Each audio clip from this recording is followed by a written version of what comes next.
Welcome to People of the Book, South Africa and the Malaccan Sultans. There was a time I didn't know these stories, but Allah kept leading me back to them, through names, faces, dates, and places I had never been taught. These weren't just facts. They were footprints. Footprints that whispered, "These are your people too." This chapter takes us to two distant but spiritually connected places, South Africa and the Malaccan Sultanate, both touched by Islam and both guarded by the resilience of black and brown Muslims. Let's begin with South Africa. On January 24th, 1667, a Dutch ship left Batavia and sailed toward the southern tip of Africa. It arrived at the Cape on May 13th, 1688. On board were 3 prisoners, shackled and in chains. These men weren't criminals. They were spiritual leaders. Their destination, the castle of Soeroersang, a site of colonial captivity. One of the prisoners, Sheikh Yusuf, was exiled to Robben Island, the same island that would later imprison Nelson Mandela. But long before apartheid, Sheikh Yusuf was planting seeds of Islam among enslaved and indigenous people through dua, discipline, and remembrance.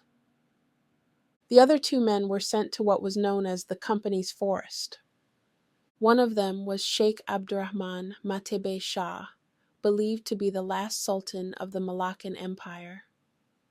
A Muslim royal, brought in chains to foreign soil, yet carrying the Quran in his heart. These men weren't just prisoners. They were people of the book, men whose faith outlived their freedom. Now, let's return to the empire Sheikh Abdurrahman came from, the Malaccan Sultanate. The Malaccan Sultanate rose from the ashes of the Srivijaya Empire on the island of Sumatra. After Srivijaya was destroyed by the Majapahit Empire in the 13th century, a refugee named Sang Nila Utama, said to be a descendant of Alexander the Great, fled to Singapore and founded the Kingdom of Singapura.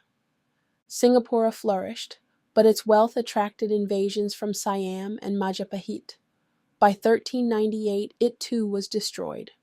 The last king, Parameswara, fled with his followers and found refuge in a fishing village at the mouth of the Malacca River on the Malay Peninsula. This land belonged to the Orang Laut, the Sea People.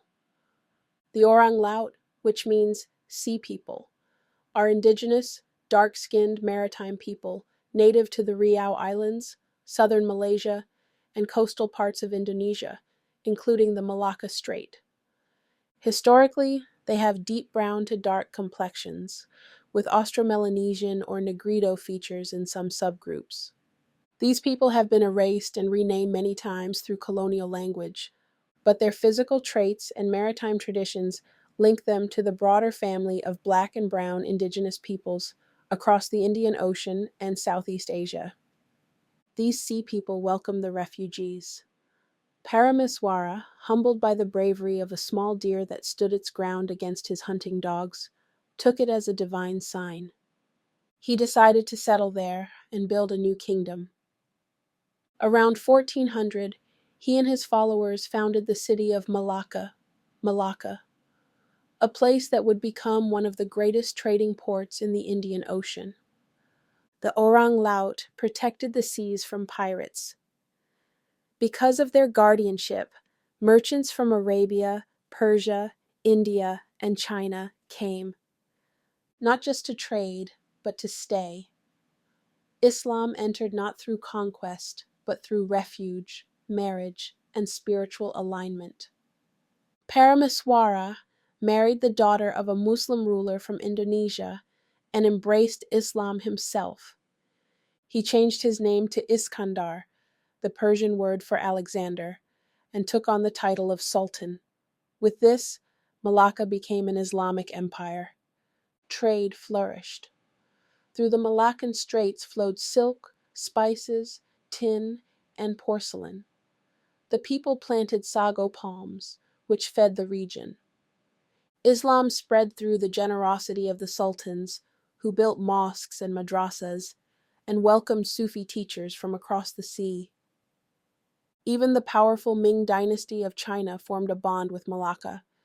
Admiral Zheng He visited 6 times, and when Siam threatened war, the Ming warned them, "Malacca is our vassal. Do not touch it." By the early 1600s, Islam had become the dominant religion in the Indian Ocean. Only the island of Bali held strong to Hinduism. The rest had opened their hearts to Tawhid.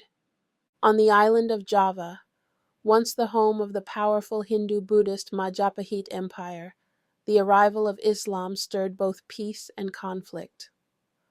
Along the coastlines, Muslims began to settle. They were mostly traders, mystics, and seekers. But in the interior, animists and Hindu Buddhists still held influence.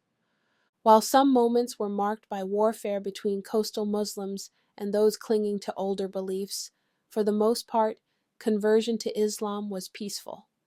Trade became the great unifier. Merchants embraced Islam not only for faith, but for connection. By joining the Ummah, they tied themselves to a vast spiritual and economic network: India, Persia, Arabia, and Africa. This wasn't just religion, it was community, protection, and divine alignment. And at the heart of that spread were the Sufi teachers, gentle guides who didn't destroy old traditions, but merged them. In many regions, they allowed a balance, letting people retain nature-based rituals, honoring spirits, and preserving women's roles in commerce, especially in Southeast Asia, where women were already central to trade. Islam, in its wisdom, flowed through the region like water, adapting without losing its source. Malacca reached its golden age in the late 15th century under Sultan Mansur Shah. This was a time of power and glory. He expanded his kingdom by annexing Pahang, a gold-rich region on the east coast. Even the once feared Majapahit Empire took notice. And in a strategic act of peace, they offered Mansur Shah a royal daughter in marriage. Malacca's influence now stretched wide. States throughout the Malaysian archipelago began recognizing its sultan as overlord, a sign of both respect and spiritual authority. Then came the year 1509. A Portuguese fleet arrived carrying orders from their king to establish trade. If successful, Portugal could replace Venice as the center of the spice trade in Europe. Sultan Mahmud Shah, who ruled at the time, was intrigued. The court considered aligning with Portugal, maybe even using their warships against rival states, as some Indian rulers had done. But not everyone trusted them. Many Indian Muslim merchants, especially from Gujarat, had already witnessed Portuguese aggression. They warned the Sultan, these men were not friends to Islam. At first, Mahmud Shah allowed the Portuguese to set up a factory, a trading post. But by 1510, he changed course. Advised by Indian and Javanese Muslims, he launched an attack on the newcomers. Some Portuguese were killed. Others fled. When 1511 arrived, Portugal came back, this time with full force. They allied with Hindu, Chinese, and Burmese merchants, rivals of the Muslim trade network, and launched a successful invasion. Malacca fell. Sultan Mahmud fled. But his son did not forget. Long after his father's exile, the prince continued to fight for Malacca. Even in the shadows of loss, the legacy of Islamic leadership endured. Meanwhile, the world shifted again. The Dutch, backed by wealthy investors, including rich Jewish financiers, began asserting control. They fought off the Portuguese and claimed the Dutch East Indies. From there, they extended their reach to the Cape of Good Hope in South Africa. By the 17th century, the Dutch controlled not only Indonesia, but also parts of southern Africa. And into that system came waves of Muslims, banished rebels, slaves, and free laborers from the East Indies. Among them were the Mardikers, free Muslim workers from Amboina in the southern Moluccas. The first Mardikers arrived in 1658. The name Mardika or Maradika literally meant freedom, and yet they were brought to defend Dutch settlements, fight indigenous people, and provide labor, just like they had under the Portuguese before. Jan van Riebeek, the Dutch commander, had requested them personally. He needed a labor force. But there was a catch. They could not openly practice their religion. Under Dutch law, echoing the statutes of India, no one was allowed to trouble the Ambonese about their religion, so long as they kept it quiet. They could believe in Islam, yes, but they could not speak it, teach it, or spread it. If they did, they risked death. This decree was reissued in 1657, likely in anticipation of the Mardikers' arrival at the Cape. It was a clear message: worship silently, or not at all. During the late 17th and early 18th centuries, the Dutch continued to exile Muslim leaders from the Dutch East Indies to the Cape of Good Hope. These weren't just men in chains, they were scholars, princes, and spiritual guides. Imprisoned on Robben Island, many of them came from the Indonesian archipelago and the Indian subcontinent. The first political exiles, known as Orang Laut, were Muslim men of high status and deep faith, feared by the Dutch for their influence. The rulers of Sumatra were among them, including Sheikh Abdurrahman, Matabe Shah, and Sheikh Mahmud. They were not only leaders, but carriers of legacy, spiritual inheritors of Islamic knowledge and resistance. Other key figures followed, including Town Guru, who would become the first chief imam of South Africa, and Sheikh Madura. Despite brutal conditions, they found ways to teach the Quran, even inside slave quarters. Some rewrote the Quran entirely from memory. These handwritten copies still exist today, sacred proof that Allah brought His book to the enslaved, so they would never forget who they were or who they belonged to, because Allah is always ahead of the oppressor. Even those who were later released didn't stop. They built schools. They spread Islam. They taught others to read, to write, and to remember. Some of these stories may echo across the next chapters, but they remain important, because repetition is part of how oral tradition survives. A researcher named Ahmad Khalil, a lecturer at the University of Durban, Westville, once wrote a powerful article on the Dutch East India Company's impact on South Africa. He explained how the company extended its control from the Cape of Good Hope all the way to the Straits of Magellan.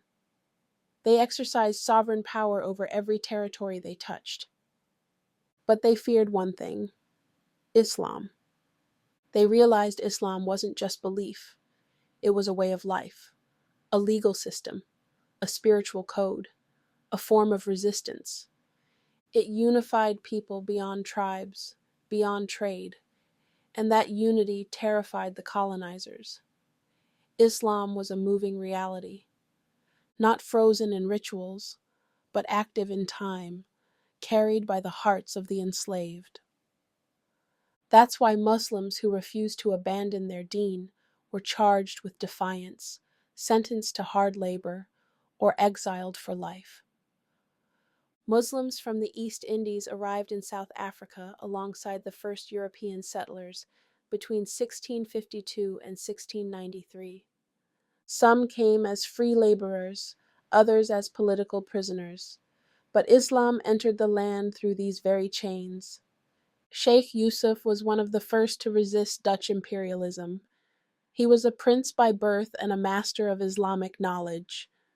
He led an army against the Dutch in Java, was captured during the 1683 uprising, and imprisoned in Ceylon, modern-day Sri Lanka, for 10 years. Eventually, He was brought to the Cape with his 2 wives, 12 children, 12 imams, and 2 maids. Despite the risk of death, he organized religious services in secret. He taught the enslaved in private homes and slave lodges. He gave them faith to hold on to, and planted the roots of Islam in South African soil. His impact laid the foundation for the very first Muslim community at the Cape. Today, he is remembered as a Reconstructionist force and the epitome of virtue.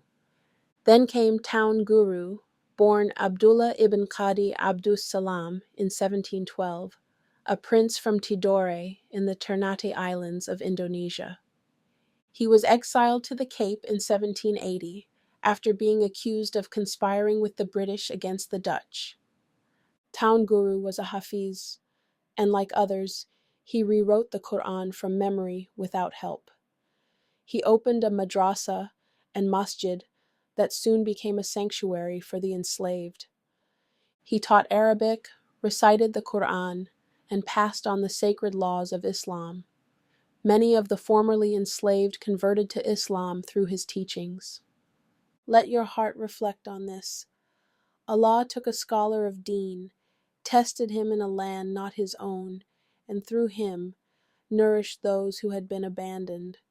The knowledge he passed down wasn't just educational, it was spiritual food for souls starving in exile. From his school, a new dialect emerged, Arabic-Afrikaans. Town Guru became known simply as Mr. Teacher. But history wasn't kind. Muslims in South Africa were denied education, dignity, and rights for centuries. They were underpaid, exploited, and barred from many professions. Even under apartheid, the best jobs were reserved for whites. But still, Muslims endured. They contributed to the culture, the resistance, and the future of South Africa.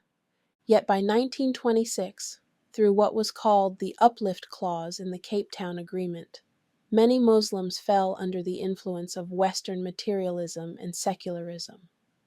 But traces of legacy still live on, in the language, in the mosques, in the names, and in the resistance. It is also important to know, among the Dutch and Portuguese who explored these lands were members of the Jewish upper class. Many had escaped persecution in Europe, only to participate in colonization elsewhere. In 1652, the Dutch East India Company, under Jan van Riebeeck, established Cape Town. Several non-practicing Jews settled there.